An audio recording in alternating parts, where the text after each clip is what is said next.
So there's no democracy at local level. So there's no opportunity for the public to get involved, and that's the demise of democracy. Not you know, and so Labour's plans, Miliband's plans, out to being democracy back to the people, it hasn't worked. You know, and of course now we're going to see the results of all that inability to work with the communities. We're going to see the results of that next year, reform, when they likely sort of gain seats across the country. Yeah, and I think one of the issues as well with the rise of reform, it's not necessarily people who are just anti-immigrants, you know, far-right people, you know, people who are quite openly racist, and, or you might not describe themselves as racist, but there'll be a lot of anti-politics and a lot of like giving someone else a chance and someone different a chance as well. And I think that's why it's important to like really look at what these people want to do before people vote. At the moment, they've got the narrative, and they people are listening to narrative.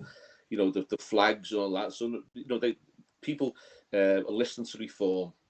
And the thing is, if you do get councils in Sefton, well, you have got one council in Sefton. If you do get any more of your councils around here, they're not a prescribed organisation.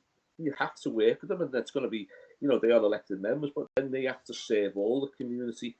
And we've already seen that the mistakes they're making in those councils that they actually control, and some of the policies they're putting forward.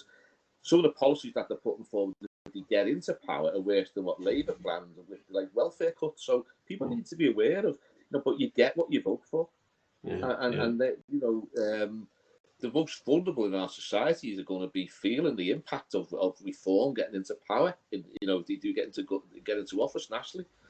So, but they're not prescribed organisations, and people vote for whatever reasons. And I think, you know, Labour of now trying to sort of outdo reform.